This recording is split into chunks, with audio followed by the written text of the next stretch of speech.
এবার বাড়িতে বসে বানিয়ে ফেলতে পারবে এরকম একটা কিউট হাতি ব্যাংক। তার জন্য প্রথমে লাগবে এরকম কুচনো পেপারটাকে গোল মতো করে তার মধ্যে আমি একটা গোল চট দিয়ে দিলাম, এরকম গোল করে আকৃতি দিয়ে নেব। এটা করে নিচ্ছি হাতির মাথাটা এবং সাইড থেকে ভালো করে এটাকে গোল শেপ করে নিতে হবে। তারপর চলে যাচ্ছি নেক্সট পার্টে। এবার বানাতে হবে হাতির বডিটা। এর জন্য আমাদের গোল করে চটটা বানিয়ে নিতে হবে, বড় করে চটটা বানিয়ে নিতে হবে এবং পেপারটাকে মাঝখানে রেখে চারিদিক দিয়ে গোল করে এরকম আটকে ফেলতে হবে। আটকানোর পরে এটিকে ভালো করে হাত দিয়ে সমান করে নিতে হবে। যেহেতু এটা ব্যাংক বানাচ্ছি সেহেতু আমি ফাঁকা রাখার জন্য ভেতরে কিন্তু পেপারগুলো দিয়ে দিয়েছি এবং পেপারগুলো পরে বের করে নিতে হবে। এরপরে বডিটার ওপরে মাথাটা বসিয়ে আমি গোল করে কেটে নেব। কেটে নেওয়ার পর এবার আমি তৈরি করে নেব হাতির মাথাটি। তার জন্য প্রথমে লাগবে আমাদের দুটি বড় বড় কান। হাতির কান দুটিকে ভালো করে লাগিয়ে নেব। তোমরা তো কত কত ভিডিওতে লাইক কমেন্ট শেয়ার করে দাও, এত কষ্ট করে যে হাতের কাজগুলো দেখায়, এখানে যদি তোমরা একটু ভালোবাসা দেখাও তো আমাদের একটু মনোবল বাড়ে এবং ভালো লাগে। যাই হোক, এখানে তারপরে আমরা তৈরি করে নেব হাতির সুর। হাতির সুরটা আমি ছোটই রেখেছি, যেহেতু এটা কাঁচা মাটির তো ভেঙে যাওয়ার চান্স থাকবে।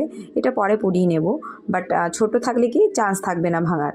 তারপর আমি দিয়ে দিচ্ছি দুটো আইবল। তারপর লাগিয়ে দেবো হাতির দুটো দাঁত, একটা বড় করেছি এবং একটা ছোট করেছি। এরপর পালা ভালো করে জল দিয়ে লেপে নেওয়ার, সুন্দর করে ভালো করে জল দিয়ে লেপে নেওয়ার পর আমি একটু বসিয়ে দেখলাম যে ঠিকঠাক হয়েছে কিনা।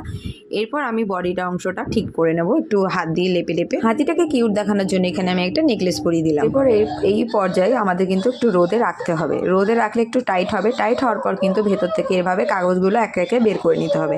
বের করে নেওয়ার পর আরেকটি চট বানিয়ে তার উপরে হাতিটিকে ভালো করে রেখে দিতে হবে। জিনিসটাকে আরো সৌন্দর্য বাড়ানোর জন্য এবং আর একটু সেট করার জন্য আমি কিন্তু এখানে একটা বাউন্ডারি দিয়ে দিলাম। এরপর বানিয়ে ফেলবো দুটো পা এবং দুটো হাত। তারপর বাদবাকি ডিজাইনটুকু সেরে নেবো। হাতির সুরে এবং চোখ দুটোকে একটু ফুটিয়ে নিলাম এবং কান দুটোকে একটু আঁকিয়ে নিলাম, হয়ে গেল। আর একটু সুন্দর দেখানোর জন্য এখানে আমি একটা হ্যাট ইউজ করেছি। যেহেতু এটা পয়সা জমানোর ঘর, যেহেতু ছিদ্র করতে ভুলবে না। ভালো লাগলে সবাই একটা করে লাইক কমেন্ট করে দিও। সবাইকে টাটা, বাই বাই।